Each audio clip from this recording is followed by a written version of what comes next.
Hello and welcome. Today, we're going to explore one of the most famous buildings in the world, the White House. You know it as the home of the President of the United States, but it's so much more than that. It's a symbol of freedom, leadership, and history. Inside its walls are rooms where decisions that shape the world are made, where history has unfolded, and where stories of love, courage, and power echo through time. Today, let's go beyond the iconic white columns and explore 11 amazing places inside the White House. The East Wing entrance. The East Wing was built in 1902, and since that time has been the entrance to the White House for visitors and guests. The building was enlarged in 1942 to its current size to provide office space. The East Wing colonnade and the Jacqueline Kennedy Garden. The garden, seen through the windows, was named the Jacqueline Kennedy Garden in 1965. Designed with ornamental hedges and seasonal flowers, this space can be used for informal entertaining. The Family Theater. This space was created in 1902 when the East Wing was added to the White House. Originally used as a cloakroom, it was converted into a movie theater in July 1942. The current decor, dating from 2004 to 2005, was inspired by theater interiors of the early 20th century. The Vermeil Room. Once a billiard room, this room now displays selections from a collection of European and American gilded silver, called Vermeil in French, received by the White House in 1958. Several pieces of the 575-piece collection of Vermeil are on view throughout the house and include examples of work by the most prominent English and French silversmiths working in the 18th and 19th centuries. Portraits of 20th century First Ladies are also displayed here.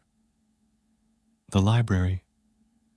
The library now holds over 2,700 books on American history, culture, politics, and philosophy. Originally a laundry room, in 1902, it was transformed into a gentleman's waiting room. Later, in 1935, it became a library and remains a frequent location for media tapings. Today, most of the federal furnishings were made in New York, 1800 to 1820.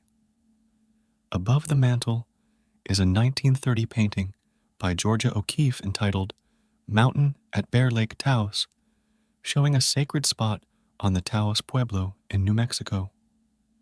The China Room. The China Room has been an exhibition space for tableware since 1916.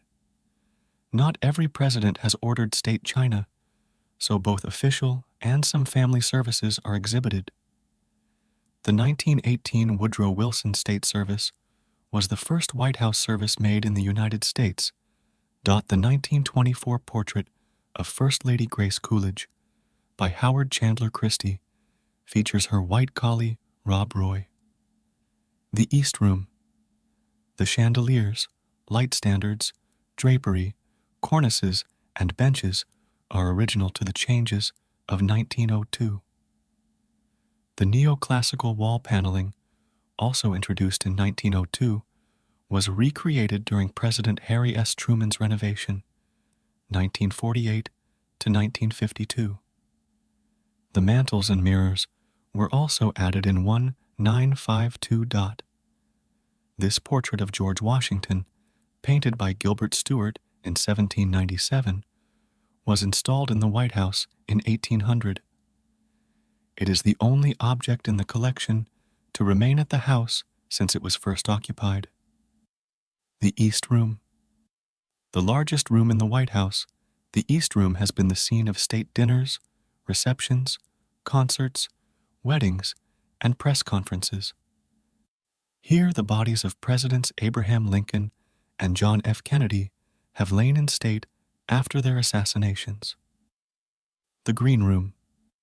From 1801 to 1809, Thomas Jefferson used this room as a dining room. It became a formal parlor during James Madison's presidency.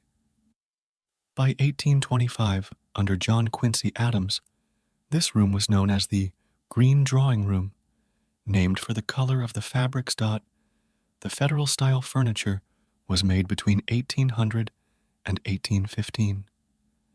French artist Theobald Chartrand painted the portrait of Edith Roosevelt, located over the fireplace, from sittings at the White House in 1902.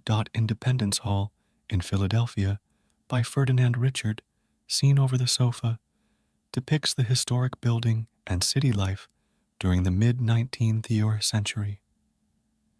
The Blue Room. This elegant oval room has long been a reception room. President James Monroe furnished this room in the French style in 1817 and purchased most of the gilded chairs, the sofa, and the clock on the mantel. Grover Cleveland, the only president to have a White House wedding, married Frances Folsom here in 1886. The Red Room.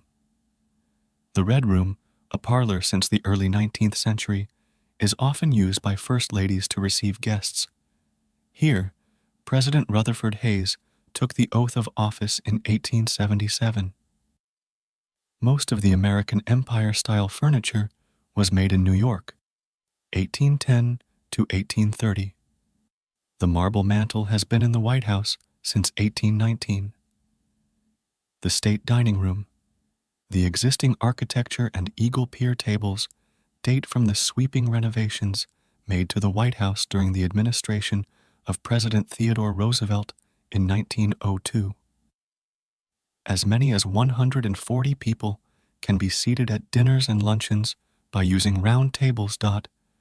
The portrait of Abraham Lincoln over the mantelpiece was painted in 1869 by George P.A. Healy.